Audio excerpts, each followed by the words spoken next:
அடுத்தடுத்து பொய்ய சொல்லக்கூடிய ரோகிணி மலேசியால ஆளே இல்ல. அப்படி ஒரு அப்பா இருக்காங்கன்னு மாரி சொல்லி இதுவரைக்கும் கொண்டு போன கதை அத்தனையும் பொய்ன்னு சொல்லி இப்போ விஜயாவுக்கு தெரிய வருது. இந்த விஜயாவுக்கு தெரிஞ்சோனே நம்ம ரோகிணியோட நிலைமை என்ன ஆகப்போகுதுன்னு தெரிஞ்சா இந்த வீடியோக்கு லைக் பண்ணுங்க, ஷேர் பண்ணுங்க. சிறகடிக்க ஆசை அடுத்தது எப்படி போகுதுன்னு பார்ப்போம். மறக்காம நமது சேனலை சப்ஸ்கிரைப் பண்ணிக்கோங்க. இங்க பார்த்தீங்கன்னா, ரோகிணி பயங்கரமா திட்டம் போடுறாங்க.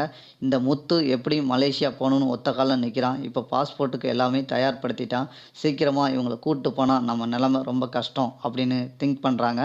உடனே ரூமுக்குள்ளே போகிறாங்க. உடனே மனோஜ் உள்ளே வாராரு. வந்தோடனே நீ ஏதாவது ஒரு வார்த்தை கேட்குறியா, எனக்கு ஏன்டி ஏதாவது பேசியிருக்கியா அப்படின்னு மனோஜ்கிட்ட சண்டை போடுறாங்க. உனக்காண்டி தானே நானே வாழ்கிறேன், நீ ஏன் இப்படி கோவப்படுற, உனக்கு என்ன செய்யணும் அதை சொல்லு, நான் செய்கிறேன் அப்படின்னு சொல்கிறாங்க. அந்த முத்து மலேசியா போய் நிற்கணும் பார்க்கணும் அப்படின்றான். நானே எங்கள் அப்பாவே இது வரைக்கும் பார்க்கல, உனக்கே தெரியும், நீனும் நானும் தான் ஃபஸ்ட்டு போய் பார்க்கணும். இவன் ஏன் இப்படி விருப்பப்படுறான், இங்கே இருக்கவங்கள முக்கியம் இது வேலையா, இங்கே எவ்வளோ பிரச்சனை இருக்குது, இதை பார்க்கலாமே அப்படின்னு சொல்கிறாங்க நம்ம ரோகிணி. உடனே மனோஜ் இதான் பிரச்சனையா, நான் போய் அம்மாட்ட பேசி எப்படியாவது போகிறத நிறுத்துறேன் அப்படின்னு போகிறாரு.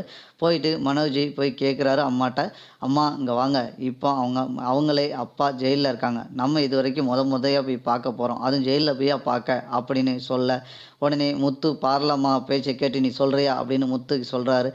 யார் பேச்சையும் நான் கேட்டு சொல்ல, நான் தான் சொல்கிறேன் அப்படின்னு சொல்கிறாரு. உடனே அண்ணாமலை சொல்கிறாரு பக்கத்துலேருந்து, ஏடா இது வரைக்கும் நம்ம பார்த்ததே இல்லை, இருந்தாலும் நம்ம சம்மந்தியை போய் பார்த்தா தானே ஒரு மரியாதை அப்படின்னு அண்ணாமலை சொல்கிறாரு. உடனே விஜயாவும் சொல்கிறாங்க, ஏய் மனோஜ் எப்படி இருந்தாலும் சரி நான் போய் தான் தீருவேன், இந்த தடவை போயே ஆகணும் அப்படின்னு சொல்ல, உள்ள ரோகிணி ரூமுக்குள்ளே இருந்துட்டு இந்த ஆன்ட்டி நம்ம பேச்சுக்கு இவன் மனோஜ் பேச்சுக்கு இங்கே மரியாதை இல்லை, இவங்க சொல்கிறது கேட்க போகிறதும் இல்லை, இதுக்கு சீக்கிரமாக ஒரு முத்துப்புள்ளி வச்சு தான் ஆகணும் அப்படின்னு சொல்கிறாங்க நம்ம ரோகிணி மனசுக்குள்ளே. உடனே இதுக்கு என்ன ஐடியான்னு யோசிச்சுட்டு உடனே பார்த்தீங்கன்னா நம்ம திவ்யா போய் பார்க்குறாங்க. திவ்யா பார்த்து அந்த மணியை வர சொல்லி எப்படியாவது வீட்டில் ஒரு நாடகத்தை போட்டு இந்த கதையை இப்படியே முடித்தாதான் கதைக்கு ஆகும் அப்படின்னு நம்ம ரோகிணி நம்ம திவ்யாட்ட சொல்கிறாங்க. சரி நான் வர சொல்கிறேன் அப்படின்னு வர சொல்கிறாங்க. விஷயத்தெல்லாம் சொல்கிறாங்க. இந்த பொண்ணா திரும்பியுமா அந்த வீட்டில் போய் நான் நடிக்க, உங்ககிட்ட நான் நடிக்கணும்னு வந்துட்டு நான் கஷ்டப்பட வேண்டியிருக்கு, நானே ஒளிஞ்சு ஒளிஞ்சு வாழ வேண்டியிருக்கு, என்னம்மா இப்படி பண்ணுறீங்க, ஐயா இந்த ஒரு முறை மட்டும் நீங்கள் நடிங்க, எனக்கு வேறு வழியே இல்லை, நீங்கள் நடித்தா தான் அந்த வீட்டு வாழ்க்கையை நான் பின்பற்றி இருக்க முடியும், இல்லட்டினா அந்த ஆண்டி என்னை எப்படியா வெளியே பற்றிடுவாங்க, இந்த ஒரு முறை நடிச்சிங்கன்னா அதுக்கடுத்து உங்களை எப்போதுமே கூப்பிட மாட்டேன், இதுதான் லாஸ்ட் வார்னிங்காக இருக்கும், எனக்கு இந்த ஒரு உதவி செய்யுங்க அப்படின்னு ரோகிணி காலில் உள்ளாத குறைக்கி கேட்குறாங்க. உடனே சரி இந்த ஒரு முறை தான் வருவேன், திரும்பலாம் நான் வரமாட்டேன் அப்படின்னு மணியும் சொல்கிறாரு. உடனே திவ்யாட்ட பேசுகிறாங்க, இம்மளை பார்த்துக்கோமா, இம்மளை நீ எக்காரணத்தை கொண்டாலும் கூப்பிட்டாலும், நீ கூப்பிட்டாலும் அவள் கூப்பிட்டாலும் நான் வரமாட்டேன், ஏதோ உங்கள் வாழ்க்கை நல்லா இருக்கட்டும் அப்படின்னு இருக்கக்காண்டி தான் நான் செய்கிறேன், பார்த்துக்கோங்க அப்படின்னு சொல்ல, உடனே மணியும் மறுநாள் கிளம்பி வீட்டுக்கு வராரு. அம்மா அப்படின்னு சொல்லி சவுண்டு விட்றாரு. ரோகிணி அப்பா நம்மளெல்லாம் விட்டுட்டு இறந்துட்டாங்கம்மா அப்படின்னு சொல்கிறாங்க. உடனே நம்ம விஜயா என்ன சொல்கிறீங்க அப்படின்னு கேட்குறாங்க. இல்லை அவங்க ஜெயிலில் அவங்களோட தெரிஞ்சவங்க எல்லோரும் சேர்ந்து வச்சு அவங்கள கொன்னுட்டாங்க அப்படின்னு சொல்கிறாங்க. உடனே ஜெயிலில் இப்படிலாம் நடக்குமா அப்படின்னு அண்ணாமலை கேட்குறாங்க. இல்லை அவங்க சொந்த பந்தவங்க எல்லோரும் சேர்ந்து அந்த சொத்துக்கு ஆசைப்பட்டு இந்த விஷயத்த செஞ்சிட்டாங்க அப்படின்னு இன்ஃபார்ம் பண்ணுறாங்க. சொத்து சுகத்துக்கு ஆசைப்பட்டாலும் சொத்துக்கு வாரிசே இவ தானே அதை அவளே இங்கே இருக்கிறா, அங்கே யார் அப்படி செஞ்சா அப்படின்னு விஜயா கேட்குறாங்க. உடனே அவங்களுக்கு இது எவ்வளோ பார்ட்னர்லாம் இருக்காங்க இல்லையா, அவங்க தான் ஏதோ செஞ்சு இது பண்ணிட்டாங்க அப்படின்னு சொல்லி அழுகுறாங்க. உடனே இதை கேட்ட ரோகிணி மயங்கி அப்படி விழுந்துருந்தாங்க. விழுந்தோடனே ரோகிணி நினைக்கிறாங்க, ஐயோ நமக்கு இவர் நல்லா நடிக்கிறாரு, நல்ல இந்த விஷயத்த பயன்படுத்திக்கணும் அப்படின்னு ரோகிணியும் திங்க் பண்ணுறாங்க.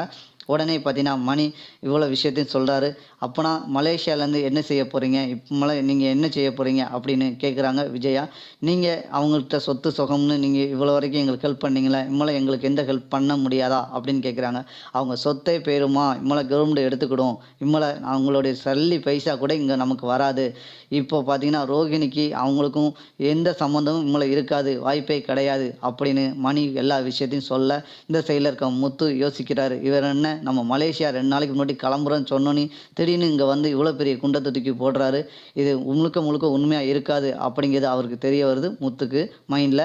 உடனே பார்த்தீங்கன்னா மீனா கேட்குறாங்க, என்னங்க நம்ம மலேசியா கிளம்ப போகிறோன்னு சொன்னோன்னே இங்கே ட்ராமா பயங்கரமாக நடக்குது, இந்த ரோகிணிக்கு இதான் வேலை உங்களுக்கு, எப்படியோ இவங்கள பக்கத்தில் இருந்து தாங்க கூப்பிட்டு வந்திருக்காங்க, இவர் அந்த கண்ட்ரியில் இருக்கார் இந்த கண்ட்ரியில் இருக்கான்னு சொன்னதெல்லாம் போய் நம்ம 2 நாளைக்கு முன்னாடி இந்த விஷயத்த சொன்னோனே, இந்த விஷயத்த வந்து அவங்கட்ட அத்தனையும் பேசி வச்சு தான் இவங்க பேசுறாங்க. இத பார்த்தாலே உங்களுக்கு புரியுதா? அப்படின்னு சொல்றாங்க மீனா.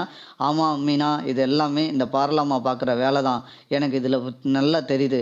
ஆனா இந்த பார்லம்மாட்ட ஏதோ ஒரு விஷயம் இருக்கு. ஆனா இத மறைச்சு வச்சு ஒவ்வொரு விஷயத்தா கொண்டு போகுது. இது சீக்கிரத்திலே நம்ம கண்டுபிடிச்சே ஆகணும். வேற வழியே கிடையாது அப்படின்னு சொல்ல, உடனே நம்ம மணிய அப்படி பார்த்தீங்கன்னா, நம்ம முத்து ஒரு ஃபோட்டோ எடுத்துருந்தாரு. எடுத்தோனே அவங்க நண்பர்களுக்கு கொஞ்சம் ஷேர் பண்றாரு. சொல்லிட்டு போன பிறகு மணி போன பிறகு இந்த விஷயத்த எல்லாத்தையும் ஷேர் பண்றாரு அவர் நண்பர்களுக்கு. "இந்த ஃபோட்டோல இருக்கவர எங்கேயாவது பார்த்துருக்கீங்களா?" அப்படின்னு கேட்குறாரு. "ஆமா, இவர நான் பார்த்துருக்கனே" அப்படின்னு ஏற்கனவே முத்து கூட சுத்தக்கூடிய அந்த முருகன்கிறவரு பார்த்துருக்காரு. அவருக்கு சொந்தக்காரர் தான் அப்படின்னு சொல்ல, உடனே முத்து நேர்ல போறாரு. அவர போய் பார்த்து பிடிச்சு கூட்டு வராங்க. கூட்டு வந்தோனே வீட்ல விஜயா முன்னாடி வச்சு சொல்றாங்க, "அம்மா அங்க வாங்க. நம்ம பார்லம்மா இதுவரைக்கும் சொன்னது எல்லாமே பொய் தான். இவரே பார்த்தீங்கன்னா, இதுக்கு முன்னாடி நம்ம வீட்டுக்கு ஒருக்க வந்தாரு. இது யாருன்னு தெரியுதா? நம்ம மீனா பின்னாடி சுத்துனார் இல்லையா? அவரு தான். அவர்ட்ட சொந்தக்காரர் தான் இவரு.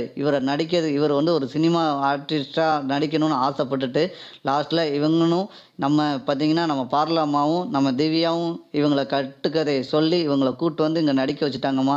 இப்ப நீங்க என்ன சொல்ல வர்றீங்க? நீங்க ஏதாவது ஒரு தீர்ப்ப கரெக்ட்டா குடுங்க. நான் இல்லாட்டினா இவங்க 2 பேத்தையும் சும்மா விட மாட்டேன்." அப்படின்னு சொல்றாரு நம்ம முத்து. இதுவரைக்கும் இந்த பார்லம்மாவ நம்பி நம்பி இருந்தது ஏமாத்தத்துக்கு தந்திருக்கு பார்த்தீங்களாம்மா. இதுவரைக்கும் நான் உங்ககிட்ட உண்மையா இருக்கேன், உண்மையா இருக்கேன்னு சொன்னது அத்தனையும் பொய்.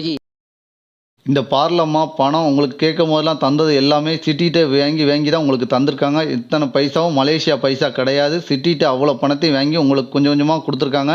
இது எல்லாமே பார்த்தீங்கன்னா, பொய் சொல்லி இவ்வளோ பணத்தையும் கடன் வாங்கி வச்சிருக்கு. இதுக்கு வட்டி கட்டாம இருக்கு. இது எந்த அளவுக்கு வந்து நம்மள ஏமாத்திருக்குன்னு பார்த்துக்கோங்கம்மா அப்படின்னு முத்து இவ்வளோ விஷயம் சொல்லவும்னு ரோகிணிக்கு என்ன செய்யணும் திரு திருன்னு முழிக்கிறாங்க. உடனே விஜயாவுக்கு பயங்கரமா கோவம் வருது. ரோகிணிய 4 அடி அடிச்சிருந்தாங்க. அடிச்சோனே ரோகிணி மயங்கி கீழ விழுறாங்க. அடுத்தது இப்படிதான் நண்பர்களே அடுத்தடுத்த எபிசோடு போப்போது. இந்த வீடியோ பிடிச்சிருந்தா லைக் பண்ணுங்க, ஷேர் பண்ணுங்க.